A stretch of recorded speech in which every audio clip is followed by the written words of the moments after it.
warahmatullahi wabarakatuh. Alhamdulillahi rabbil alamin, wassalatu wassalamu ala asyrafil anbiya'i wal mursalin wa ala alihi wa sahbihi ajma'in.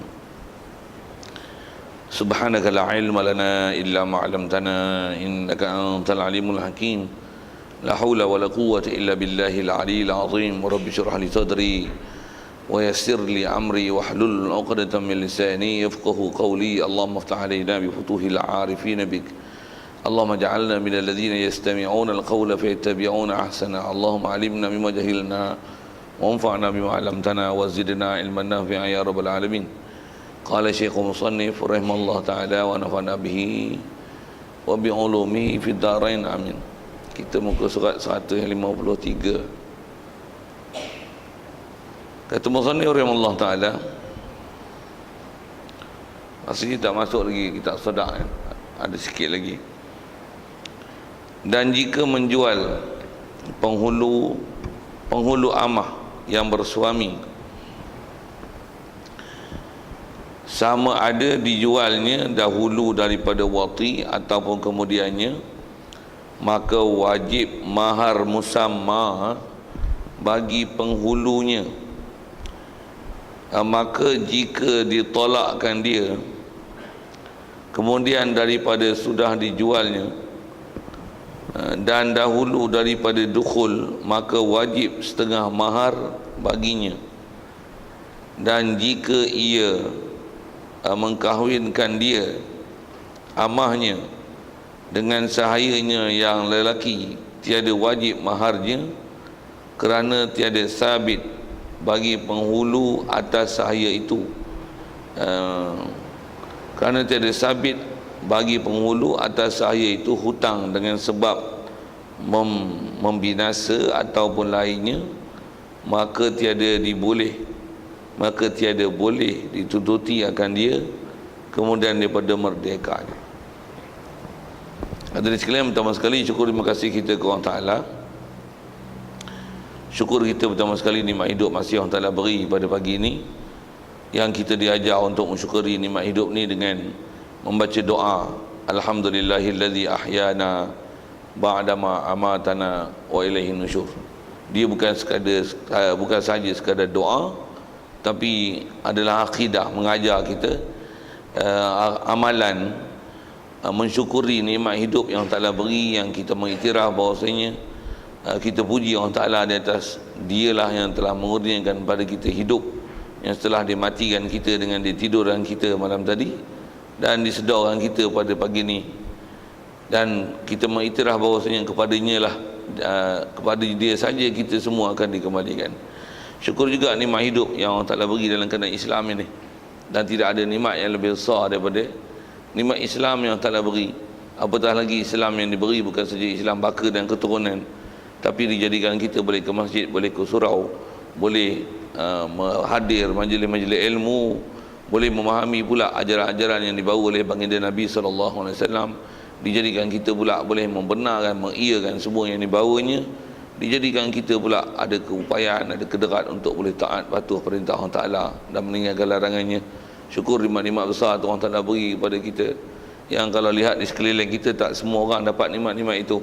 Syukur juga kesihatan, kelapangan masa diberi pada kita pagi ini, dengan itu dapat hadir untuk solat subuh berjemaah, dan insya-Allah kita manfaatkan masa yang ada meneruskan bacaan kitab kita daripada kitab Matla'ul Badrain ini, insya-Allah. Baik, kita dalam masjid ni main iktikaf sama-sama. Lapan niatnya saja aku iktikaf dalam masjid ni kerana Allah Ta'ala. Baik, kata Musannif rahimahullah ta'ala, kalau ikut kita masih lagi dalam bab bicara bab hamba ni, perkara-perkara yang berkaitan bab hamba, dan bab-bab ni memang jarang dibicara, dan kadang dengan pengetahuan ni memang pengetahuan kita zero, jangan kata blank langsung kan. Satu bila belajar bab-bab macam ni kadang berasa sangat susah. Baik, sambungan kita kata dia, dan jika menjual oleh penghulu, masuk penghulu di sini adalah tuan bagi hamba, dijual akan amah dia. Amah adalah seorang hamba perempuan yang amah dia ni bersuami, maksudnya telah dikahwinkan dan ada suami dia. Dan dia kata jual ini sama ada dijualnya, hamba yang dijual itu dahulu daripada wati, yang hamba ini kata dia sebelum daripada suami itu wati ataupun belum, ataupun kemudiannya. Bila jual saja kata dia, maka wajib mahar musamma bagi penghulunya. Bila dijual hamba dia, hamba perempuan dia, maka wajib mahar musamma bagi penghulu. Wajib mahar musamma. Mahar maksudnya mas kahwin, musamma maksudnya mas kahwin yang disebut dalam masa akad nikah. Dan siapa yang kena dapat mahar ini wajib bagi penghulu. Wajib bagi penghulu maksudnya wajib diberi, serah dan dimiliki oleh penghulu. Istilah penghulu ni adalah tuan bagi hamba. Baik, boleh faham kenapa pula ni? Jadi asal kita bicara adalah masalah cuma ke bab mas kahwin sikit, walaupun bab mas kahwin ni jumpa ke depan ni. Dia nak sebut mas kahwin pun pasal berkaitan dengan masalah hamba. Jadi asal sebut kaedahnya, hamba perempuan ada bab-bab yang antara yang kita dah bicara lepas. Kalau katalah kita memiliki hamba, kita kahwinkan hamba tu dengan seseorang, nanti dia ada suami. Bila ada suami, bila bak kahwin mestilah ada kena bayar mas kahwin. Benda tu benda asas lah dalam pengetahuan agama kita kan. Kalau tak hamba pun orang merdeka bila kahwin memang ada kewajipan mas kahwin yang wajib diberi oleh suami pada isteri dia. Okey, selesai ayat tu. Cuma dalam bab hamba, pasal hamba dia tak memilih harta, pasal dia sendiri adalah harta. Jadi yang memilih hamba ni adalah tuan dia. Jadi pada masa Allahumma salli, pada masa hamba tu dalam milik dia. Jadi kalau kata mas kahwin, pada masa dikahwinkan dulu, hamba perempuan itu nescaya beri pada dia lah. Okey, yang tu asal bicaranya. Baik, jadi dialah yang akan mengambilnya. Jadi masalah yang dia sebut ni ialah kalau hamba ni yang dia milik tu, dan hamba ni dah ada suami, jadi bila dia jual hamba itu kepada orang lain, sama ada dijual hamba itu suami yang ada bagi hamba perempuan ini dah wati ataupun tidak, hamba perempuan ni ayat yang dia sebut ialah wajib kena bagi mahar yang disebut dalam akad bagi penghulu. Istilah wajib bagi penghulu maksudnya penghulu tu yang akan terima. Istilah penghulu tuan hamba. Tuan hamba tu wajib diberikan mahar musamma ni. Kita baca dulu ayat tu pasal dia sambung depan. Maka jika ditolakkan dia, baik di sebaliknya, jika hamba ini ditolakkan dia, kalau diceraikan dia kemudian daripada sudah dijualnya, bila dijual dengan tu perempuan ni, hamba perempuan ni diceraikan, dan cerai ni dahulu daripada dukhul, dahulu daripada suami dia tu dukhul, wati dengan dia. Istilah wati, dukhul benda yang sama lah. Maka wajib setengah mahar baginya bagi penghulu. Okey, siap. Itu ayat dia.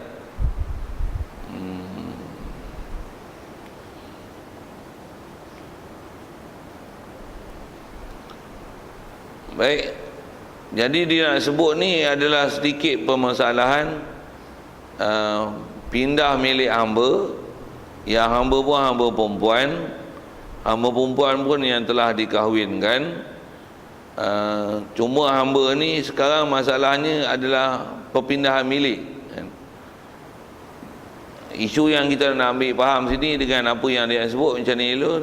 Kalau katalah hamba tu hamba kita, hamba perempuan tu kita punya, bila kita kahwinkan dengan seorang, suami itu akan bagi mas kahwin. Asal mas kahwin ni ialah milik isteri. Siap. Asal mas kahwin ialah milik isteri. Bila isteri, kalau memang dia menikah, memang milik dia lah harta tu. Tapi bila dia hamba, hamba dia sendiri adalah harta, dia tak boleh memiliki harta. Soal, siapa akan milik? Tuan dia lah. Tuan dia yang akan dapat mas kahwin tu. Okey, selesai. Kalau dia masih tuan, dia punya. Tapi sekarang ni hamba yang dia milik tu dia jual. Jadi dah bukan hamba dia lah. Bila dah bukan hamba dia, jadi mas kahwin yang sepatutnya dia milik tu, sekarang dah bukan milik dia lah. Pasal apa? Pasal apa? Pasal dia bukan tuan. Lepas tu siapa yang akan milik nanti? Tuan baru lah. Siapa yang kena bagi? Dia lah. Dia tu siapa? Tuan lama. Cuma kitab kita dia tak sebut siapa kena bagi tu. Suami kalau kita faham dengan kes ni, dah bagilah mas kahwin tu. Cuma bila dah bagi, sepatutnya kalau isteri tu menikah, dia milik isteri. Tapi isteri tu hamba, taklah dimiliki oleh isteri. Tu adalah milik. Tapi sekarang hamba tu dijual. Okey, bila jual, nisbah mas kahwin tetap memang akan ada punya, kena milik. Waktu nisbah asal lah itu tuan yang lama lah pegang, pasal milik hamba dia. Tapi sekarang dah dipindah milik kepada tuan yang lain. Penghulu yang lama ni kena bayar mas kahwin kepada penghulu baru, tuan yang baru. Pasal apa? Pasal mas kahwin yang sepatutnya hak hamba tu sekarang berpindah milik, dipegang, dimiliki oleh hamba yang sekarang tuan baru dia siapa, itulah sekarang pemilik mas kahwin bagi perempuan tersebut, hamba tersebut. Siap. Nak bagi pun banyak mana. Kalau dah dukul, kita belajar bab mas kahwin. Cuma bab mas kahwin dengan nisbah kita baca kitab ni, kita tak jumpa lagi lah. Pasal kita akan hanya jumpa bab tu ke depan ni. Ke depan ni memang kitabus sadaq, bab mas kahwin. Kalau tuan-tuan tak pernah belajar bab mas kahwin ni, mengikut kaedah kitab apa, kod blur sikit tu. Macam mana pun sebut hukum mas kahwin tu dulu, pasal dia berkaitan dengan bab tu. Tak faham prinsip asasnya, tak faham lah apa yang kita baca kitab. Mas kahwin ni kalau disebut dalam akad, itu dipanggil mahar musamma. Itu nama, istilah. Istilah mahar musamma ni maksudnya mahar yang disebut dalam akad. Siap? Boleh? Faham? Akad nikah kalau tak disebut mas kahwin, akad nikah masih sah. Pasal bukan syarat sah nikah kahwin dengan disebut mas kahwin dalam masa akad. Tapi mas kahwin tetap kena beri. Banyak mana nak beri? Kalau memang akad nikah itu disebut mas kahwin, apa yang disebut tu, yang itulah kena bayar. Pasal pula tu telah dipersetujui. Jadi mas kahwin yang disebut itulah dipanggil mahar musamma, maksudnya mahar yang disebut dalam akad. Kalau tak disebut, nikah kahwin masih akad nikah kahwin tu sah. Cuma mas kahwin bila tak sebut, soal berapa yang wajib kena beri. Istilahnya dipanggil mahar misil. Mahar misil ni apa? Mahar misil ialah mas kahwin yang seumpama, yang nisbah dengan, kalau perempuan itu, kalau kata dia merdeka, belajar tahap mana, umur tera mana, rupa macam mana, kepandaian apa yang ada, tera tu biasanya berapa orang beri, itulah mas kahwin yang berhak diberi dan dia miliki. Bukan yang disebut, pasal tak disebut. Kalau sebut, bayarlah apa yang disebut, walaupun yang disebut tu dengan mas kahwin 10 sen tunai, 10 sen je lah, pasal disebut 10 sen. Kalau tak sebut, kena bayar lah mas kahwin. Kena. Nak bayar berapa? Tu istilahnya mahar musamma. Baik. Jadi kalau hamba tu kalau mahar tu disebut dalam akad, maka yang wajib kena bayar mahar musamma lah. Baik, kalau tak disebut maharnya pada masa akad, maka kena bayar mahar misil. Mahar misil asal terjemah mas kahwin seumpama. Seumpama ni apa? Setara, sebanding, selayak. Maksudnya darajat macam ni, martabat macam ni, umur macam ni, apa lagi yang sebut, segak macam ni, kepandaian macam ni, apa lagi, pendidikan macam ni, keturunan macam ni, semua tu kena lihat untuk menentukan berapa mas kahwin dia. Satu, dia jadi rumit dalam masalah nak menentu tu yang kalau di sebelah kita Malaysia ni rasanya tak ada akad nikah yang tak disebut mas kahwin. Satu, dia ada istilah sunat. Kalau dalam fiqh kita belajar, sunat menyebut mas kahwin dalam akad. Itu satu hal lah, kita ambil manfaat sikit dalam masalah mas kahwin tu. Asal kita bicara ni, yang nak sebut tak mana, tak mas kahwin asalnya milik isteri. Tapi isteri tu hamba, dia pun harta orang, macam mana dia nak boleh milik harta? Jadi tuan dia akan milik. Tapi bila pindah tuan, tuan lama kena bayar tuan baru. Pasal apa? Pasal tuan baru itulah yang sepatutnya milik mas kahwin itu. Siap. Itulah yang nak sebut tu. Boleh? Lengkap. Dan jika ia mengkahwinkan amahnya dengan sahayanya, baik.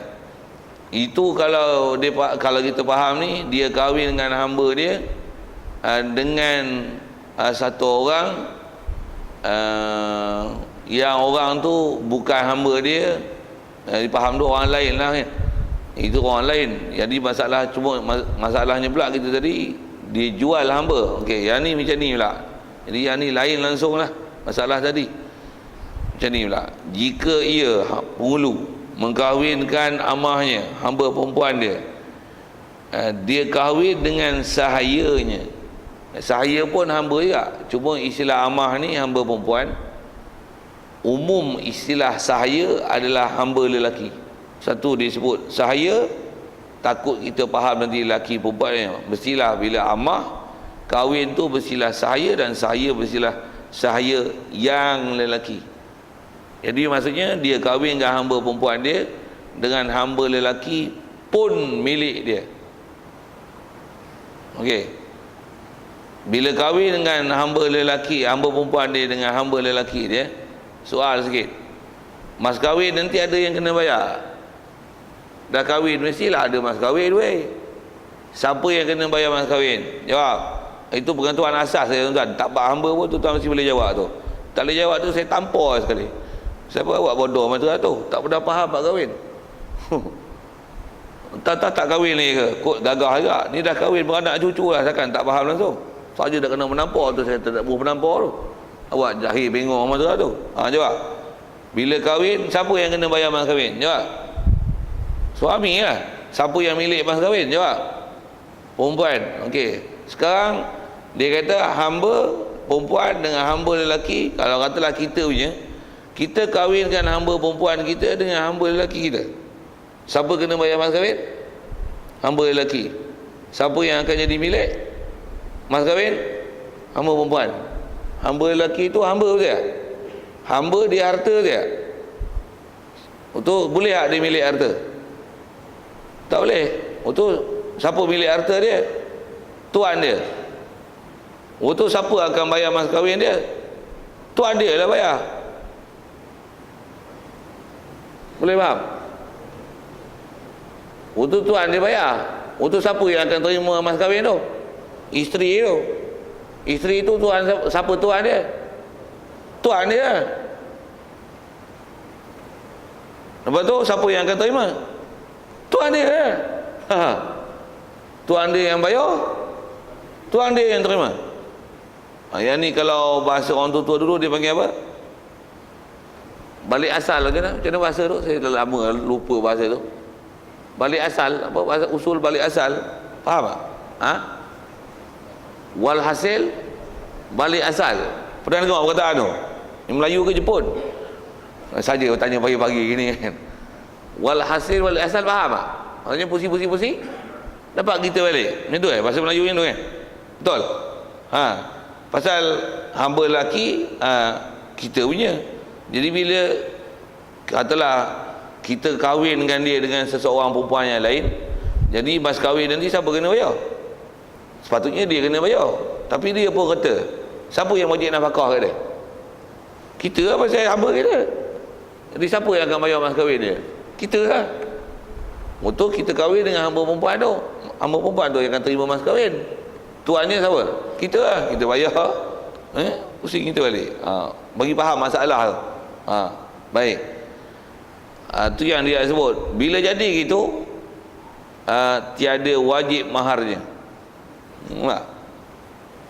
Tak wajib mas kahwin. Maksud apa? Walhasil balik asal. Boleh? Faham? Tuan-tuan tak faham tu, saya nak buat gini lah. Tidur ke weh? Cuma permasalahan ni tuan-tuan ada dalam bab hamba lah. Kalau anak tak ada.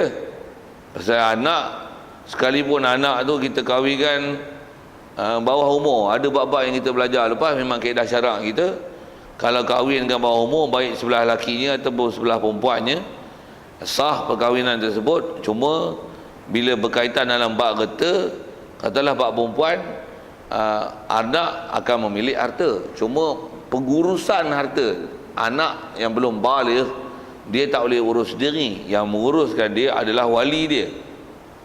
Wali dia mengurus, tapi tetap harta anak berbanding dengan hamba. Hamba dia tak boleh milik harta pasal dia pun harta. Yang tu kalau kita belajar panjang, jumpalah nanti dalam bab faraid. Nanti yang bab faraid dalam Islam, bapa harta bapa, anak harta anak, walaupun anak tu baru lahir hari ni. Dia lahir je, tentu orang bagi duit. Orang bagi duit kat siapa? Kat bapa ke kat anak? Kalau bagi kat bapa, bagi kat bapa lah. Kalau bagi kat mak lah. Kalau bagi kat anak, anak milik. Cuma anak dia tak kerti apa-apa lagi. Jadi bapa adalah istilahnya waliul mal. Maksudnya orang yang menguruskan harta anak ni. Satu kalau kata ini untuk orang baru, itu anak punya tu. Andai kata lah kumpul-kumpul dapat 10,000. Pasal baby ni pelik sikit. Lahir tahun baru, lepas tu adalah tempat pun baru, ini baru, hospital baru, doktor baru, ini baru, ini baru. Dapat hadiah special. Tengok masa tu pula agung baru, Perdana Menteri baru, katalah itu atas kapal terbang lah tu. Dapat hadiah 3 juta. Siapa punya? Anak punya. Saya tengok selepas sebulan anak tu mati. Kena peraid harta tu. Bapa dapat abang bapa. Bapa dia anak tu memanglah anak, dia tak adalah anak lagi, tapi bapa akan dapat 1/6 dan ansubah. Maka kalau adik-beradik, kalau ada adik-beradik lelaki akan dapat ansubah. Bapa dapat 1/6 saja. Saja saya nak sebut keperaid tu sikit. Pasal apa saya nak sebut? Kalau orang merdeka, walaupun kanak-kanak, dia akan ada hak pemilikan pada diri dia. Adapun hamba, dia pun harta, dia takkan boleh milik harta. Sikit bandingan dalam kaedah kita dalam mazhab Syafi'i ni, pasal masalah hamba, dia pasal walaupun dia manusia, tapi oleh kerana dia hamba, dia milik orang, dia ialah macam kambing dan lembu. Dari sudut dia ialah harta. Kambing boleh terima duit tak? Kita sedekah kat kambing boleh tak? Kambing aku sedekah engkau RM10 boleh tak? Tak boleh. Kalau orang bagi kat kambing, bodoh tu. Macam mana pun kalau orang bagi juga, siapa dapat? Kambing dapat ke tuan kambing dapat? Tuan kambing dapat. Cuma janganlah bagi duit kat kambing. Pasal tak sah bagi pun. Pasal kambing bukan boleh terima milik. Macam mana pun saja saya nak sebut tu, nak bagi faham apa dia pemilikan itu. Cuma bila bab mas kahwin, tetap pemilikan yang perlu diberi ada.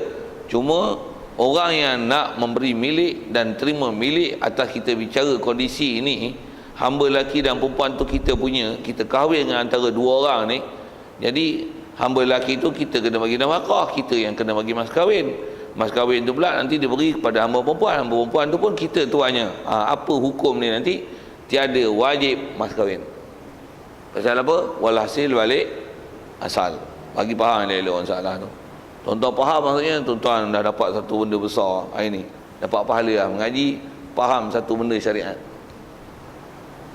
Belajar ni tu yang belajar ilmu kadang-kadang bukan nanti praktikal. Belajar, faham, dapat pahala. Belajar pula, belajar yang orang tak pernah belajar, pahala besar.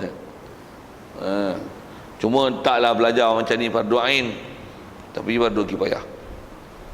Baik. Jadi tak wajib mas kahwin. Pasal apa? Kerana tiada sabit bagi penghulu atas sahaya itu hutang dengan sebab membinasa ataupun lainnya. Alasan dia nak beri tak wajib ni pasal tuan bagi hamba lelaki itu tiada sabit bagi penghulu atas saya itu hutang. Tak sabit hutang pasal apa? Pasal nanti dia yang terima. Alasan diberi dengan sebab membinasa ataupun lainnya. Jadi tak sebab tu sama, jadi dia tak akan sabit hutang dengan sebab membinasa ataupun lainnya. Cuma dia bagi perkataan membinasa itulah susah sikit.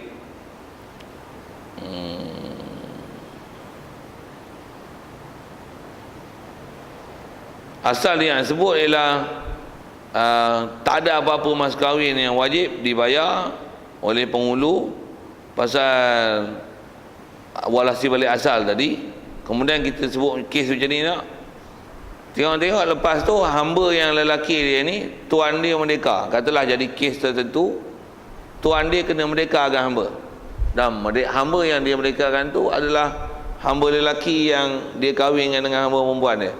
Katalah misalnya berlaku kes bunuh sengaja, ataupun katalah bunuh tak sengaja. Kes bunuh kena belajar bab jinayat lah, apa bab tindakan kena bab bunuh pula saya sebut bunuh tak sengaja, syibhul amdi. Dia tumbuk orang mati, biasanya tumbuk tak mati, jadi dia tak boleh kena kisos tapi kena bayar diat. Dari segi hukum bukan saja diat dia kena, wajib atas pembunuh kena bayar kifarat bunuh orang. Apa dia? Merdekakan hamba. Jadi hamba tu nanti dia kena merdeka. Seorang lah yang wajib merdeka. Yang dia merdeka katalah hamba lelaki dia. Baik, bila dia merdeka nanti, adakah sabit hutang dekat hamba lelaki dia dengan sebab dulu masa kahwin dengan dia sepatutnya dia kena bayar mas kahwin, tapi oleh kerana masa tu dia status hamba, tuan dia lah bayar kat dia.